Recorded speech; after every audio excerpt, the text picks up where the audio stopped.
சஹாபாக்களுடைய காலத்தில் உமர் ரலியல்லாஹு ஏற்பாடு செஞ்ச அந்த தொழுகை, ஜமாத்தாக எல்லாரும் தொழுகிற தொழுகை, உமர் ரலியல்லாஹு தொழுததாகவோ அலி ரலியல்லாஹு தொழுததாகவோ எந்த ஆதாரங்களும் இல்லை, அதுல இல்லை. ஏன்டா உமர் ரலியல்லாஹு என்ன சொல்லிட்டு போறாங்கடா, தூங்கி நீங்க தொழுறீங்களே அது இதை விட சிறப்பானது சொல்லிட்டு தான் போறாங்க. இப்னு உமர் ரலியல்லாஹு அப்படி தொழுததாக இல்லை, காசிம் அப்படி தொழுததாக இல்லை, காசிம் பின் முகமது பின் அபி பக்கர் அவர் தொழுததாக அப்படி இல்லை, சாலிம் ரலியல்லாஹு அப்படி தொழுததாக என்ன இல்லை. அதே போல பெரும் பெரும் குர்ராக்களாக அறியப்பட்டவர்கள் அப்படி தொழுததாக இல்லை.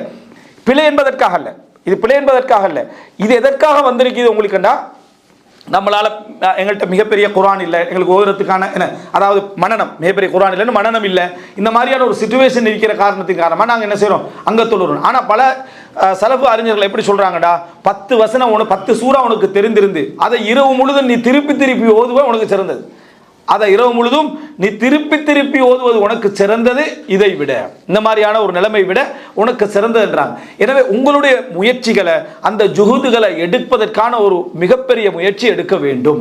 இந்த இரவு தொழுகையில் இன்னொரு விஷயத்தை நீங்க பாருங்க. இமாம் அஹ்மது பின் ஹம்பல் ஒரு பள்ளியில இமாம் அஹ்மது பின் ஹம்பல் அந்த அமீர் என்ன செய்யறார், அவர் தொழுகை சொல்றார். இமாம் அஹ்மது பின் ஹம்பலுக்கு அவர் தொழுவிச்சா இமாம் அஹ்மது பின் ஹம்பல் கான ஹசன் அஸ்ஸவுத், அழகான முறையில் குரனுள்ளவராக இருந்தார்.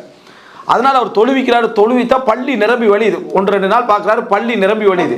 இமாம் அஹ்மது பின் பார்த்த உடனே சொன்னார், என்னது இது பொருத்தமானது அல்லன்றார், இது பொருத்தமானது அல்ல, உங்களுடைய மஸ்ஜிதுகளெல்லாம் விட்டுட்டு நீங்கள் இங்கே வாரீங்க. இப்போ எதுக்காக, இமாம் அஹ்மது பினுடைய குரலுக்காக நீங்கள் வாரீங்க.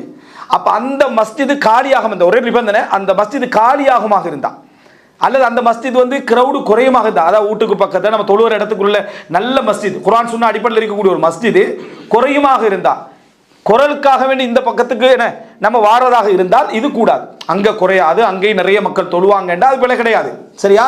அப்படி இல்லாத பட்சத்தில் இதை கூட அவர்கள் கவனம் எடுத்தார்கள். உமர் இப்னு கத்தாப் ரலியல்லாஹு பார்க்குறாங்க, பள்ளியில் ஒவ்வொரு மக்களும் ஒவ்வொரு காரிக்கு பின்னால தொழுகிறாங்க. அவங்களோட தொழுகிற ஒரு நோக்கமாக என்ன இருந்துச்சுன்னா, நீண்ட நேரம் தொழணும் இருந்துச்சு, நல்ல குரல் உள்ள ராகத்துள்ளவர்களாக தேடி தேடி தொழுதார்கள்.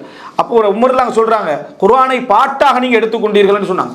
குர்ஆனை நீங்க இத்தஹதுமுஹு அகானி, பாடல்களாக நீங்க எடுத்துக்கொண்டுட்டீங்க அப்படின்னு சொல்லி. ஷேக் பின் பாஸ் ரஹிமஹுல்லாஹ் வரலாற்றில் வரக்கூடிய ஒரு முக்கியமான குறிப்பு என்னன்னா, யார் குர்ஆனை ஓதினாலும், குரல் வளமற்றவர் ஓதினாலும் அவர் அழுவார் அப்படின்னு. வசனங்களால தாக்கம் வரக்கூடியவராக இருந்தால் மெட்டால ராகத்தால தாக்கம் உருவதை விட ஹக்கீக்கத் அந்த யதார்த்தத்தை அவர் உணரக்கூடியவராக இருந்தார்கள். அப்போ இவைகள் எல்லாம் எங்களுக்கு ஏன் கஷ்டமாகுது அப்படின்னா,